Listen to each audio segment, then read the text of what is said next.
Alors, un autre mécanisme possible, dans le cas, alors je vous rappelle dans les vidéos précédentes, par exemple avec pour un acide carboxylique, en mettant Li plus Al,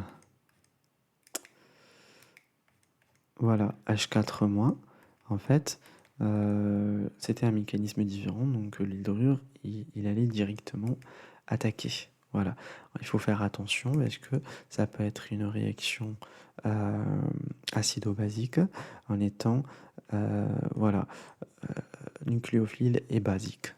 Voilà, je parle de l'hydrure en fait.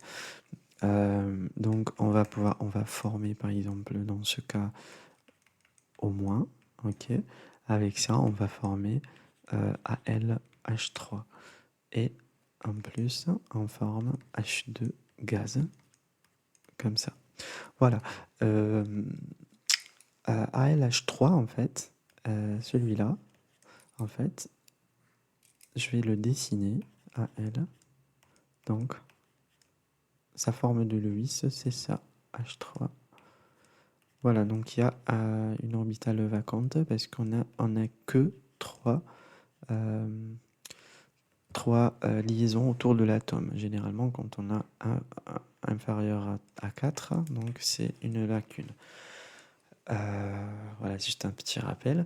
Alors, en présence de ce que vous voyez là, de cette molécule que vous voyez là, qu'est-ce qui va se passer? Alors, en présence d'un carboxylate, on va faire quoi? Alors, en présence d'un carboxylate, on va venir attaquer ici, ce site électrophile.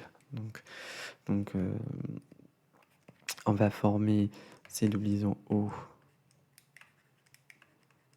comme ça, l'oxygène, et la liaison qui vient de se créer en rouge, à côté de ça, il y a Al, H, H, H. Donc, moins. Ok. Donc, on revient à avoir ce qu'on avait au départ, AlH4. Bon, c'est pas H4, mais l'aluminium, il est chargé négatif. Donc, on va faire quoi? On va, comment dire?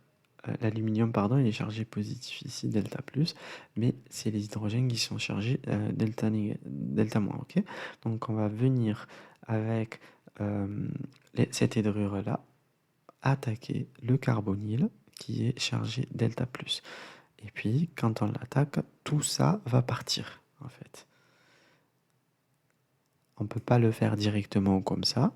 Si par exemple on est dans un examen, il faut au moins montrer que ce doublé, il va vers l'oxygène pour former l'alcoolate, et puis il se rabat, et puis on voit le départ. Donc c'est une réaction SN, type SN acide, c'est-à-dire addition nucléophile, suivie d'une élimination. Ok, voilà. Donc qu'est-ce qu'on fait là? On continue.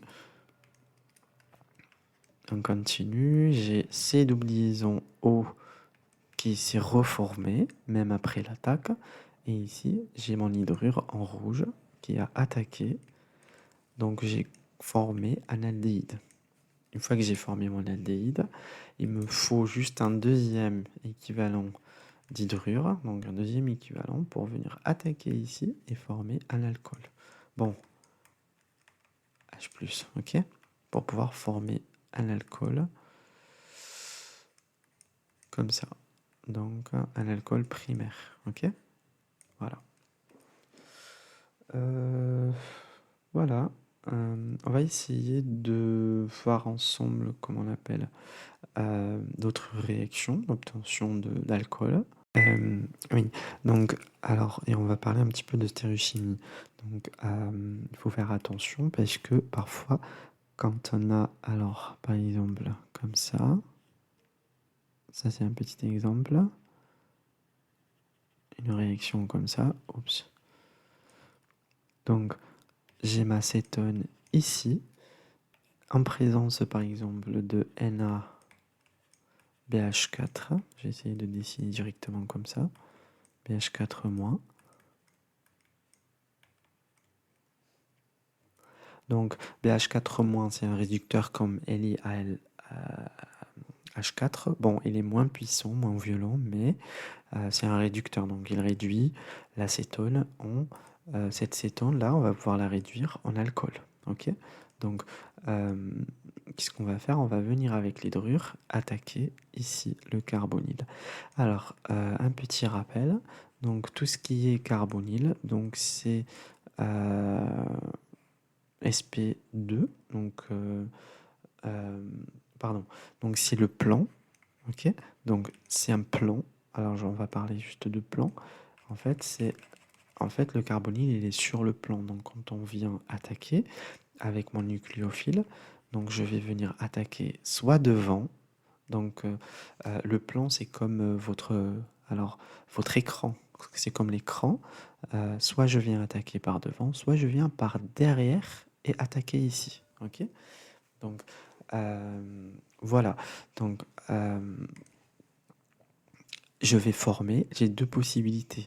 Donc, je vais avoir, comment dire, deux produits. Voilà, je vais avoir deux produits. Comment dire, voilà. Donc, mes deux produits, sans réfléchir, sans écrire de mécanisme, ils vont être comme ça. Alors, un alcool parce que j'ai fait une réduction, mais par contre, un alcool qui va être par exemple devant, vers nous, et là, il faut mettre un hydrogène, parce que c'est un alcool primaire, un alcool secondaire conforme, vu que c'est une cétone au départ, ok? On a une cétone, on a rajouté un hydrure. C'est celui que vous voyez là, qui a été rajouté ici, ok? Donc, soit ça, plus, on met ce deuxième qui est là. Voilà. Cette fois-ci, en devant, on va mettre quoi? On va mettre l'hydrogène, mais derrière, il y aura l'alcool. Voilà. Donc, alors, donc ça c'est un carbone asymétrique, celui-là aussi. Voilà. Et on a formé, alors on va dire, est-ce qu'on a formé des enantiomères ou bien des diastéréoisomères? Il faut faire quoi? Il faut faire la représentation, comment dire, la détermination de la configuration électronique, configuration des descripteurs, là, R et S, j'ai oublié comment dire ça, spatial. Donc, alors pour le premier, en fait, on va noter 1, parce qu'on commence par l'alcool, 1, 2, 3, 1, 2 et 3, ok? Donc carbone numéro 1, carbone numéro 3 sont considérés asymétriques, donc on peut leur attribuer un R ou un S, descripteur.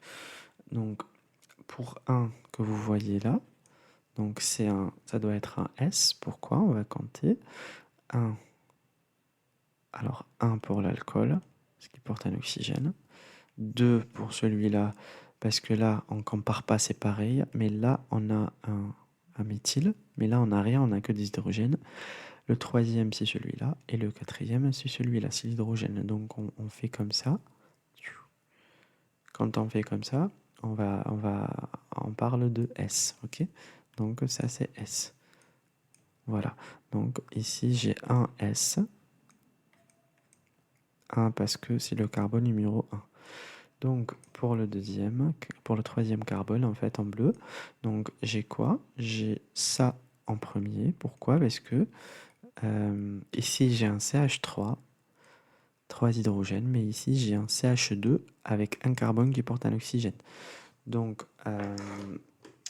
alors avec un carbone qui porte un oxygène, donc celui-là c'est le numéro 1, ok? Celui-là c'est le numéro 1. Celui-là, c'est le numéro 2. Pourquoi? Parce que j'ai un CH2 attaché à un carbone. Donc ici, j'ai un CH3, c'est le numéro 3. Donc on n'oublie pas qu'il existe un hydrogène caché ici. Donc comment je fais? Je dis que j'ai R. Ok? Pourquoi? Parce que 1, 2, 3, ça c'est R. Donc je dis que j'ai 1s, 3r. Voilà, pour celui-là.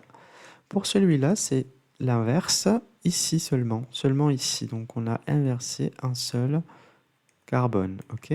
Donc ici j'ai 1R, 3R. Donc il n'y a qu'un seul carbone qui a été... en fait, il n'y a qu'un seul carbone changé, c'est celui-là, le 1. Donc c'est des diastéréoisomères, ok? Diastéréoisomers. Voilà. C'est tout. Donc c'est ça.